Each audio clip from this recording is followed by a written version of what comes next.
Let's start by talking about what Genet is doing and what this play is about.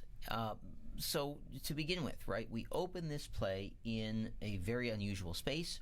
If you are reading the play, then you realize that we are in a brothel, right? This is a place that is clearly a house of illusions, as Madame Irma calls it. She will not call it a whorehouse. She will not call it a brothel. She simply calls it a house of illusions.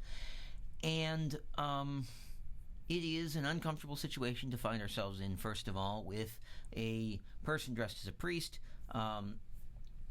confessing somebody who is, clearly dressed provocatively, right? And we may immediately wonder, what is going on here? Who would set a play in a brothel and then have the very first scene include a priest, and why would good Dr. Anderson have us read this filth? Well, for good reason. Let's talk about this, right? The fact that Genet, early in his life, made the decisions that he did, when accused of being a thief, decided that he was going to, in fact, become a thief, because that's what people saw him as. So who was he to deny them their reality? Has dealt primarily in his work with the illusion of power, of the illusion of control, and where better to discuss that than in a location where power and sex are prominent. If we look at the brothel, it is in many cases perhaps a scene that we are not entirely expecting. Madame Irma is the one in control. She is the one in charge. As we read further and further into this play, we realize that she is the one who is running the place, controlling everything. She and Carmen are the ones who basically give the satisfaction to those who come to the brothel. When they enter in, they enter into their illusions. They want their own fantasies, and Madame Irma permits them to have them. It's actually remarkably a play that shows us that true power is not necessarily where we think it's going to be, and yet exactly where we think it's going to be.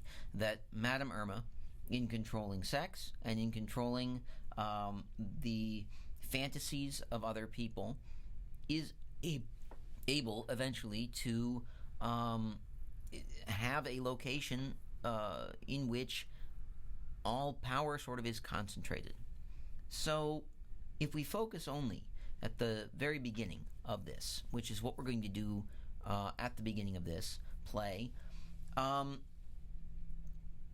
what we notice at the beginning of every single scene is that these men come in to the rooms expecting to be in power, and then are very quickly sort of brought low by the threat of not being able to fulfill their fantasies, right? The person playing the priest, is very concerned when, first of all, he doesn't know whether his penitent has actually committed the sins, because if they aren't committed, then he can't really forgive. But then is kind of horrified when he realizes that his penitent may have actually committed those sins. They're actual terrible things, right? When we see the judge is desperate to have somebody to judge, right? It would be an end to his fantasies if he couldn't actually judge the person, and yet at the same time, that means that he has to give up the power of judging to the person who he is trying to judge, right? He ends up crawling on the floor. He ends up licking the boots of the people, of the woman who is in the in the position of the prisoner. And what we see is that this illusion of power is not actually power at all, and yet it allows these men to believe that they are powerful. When we get to the point where Irma actually talks about the brothel, actually talks about what's going on inside, and when Roger actually shows up, we see that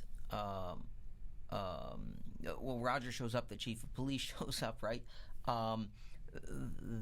That we are in the middle of a rebellion, a revolution, and that people on both sides of this revolution are showing up at the brothel. The brothel is sort of a neutral zone. And yet, what we find out that is the most important is that the chief of police, the biggest thing that he wants is to be portrayed in the House of Illusions. He wants to be one of the scenarios. He wants to know who is playing the chief of police, and Irma has to continue telling him it hasn't happened yet. So for the chief of police recognizes that the true power in this city is easy to identify. Whoever is being portrayed in the brothel is the one who is important.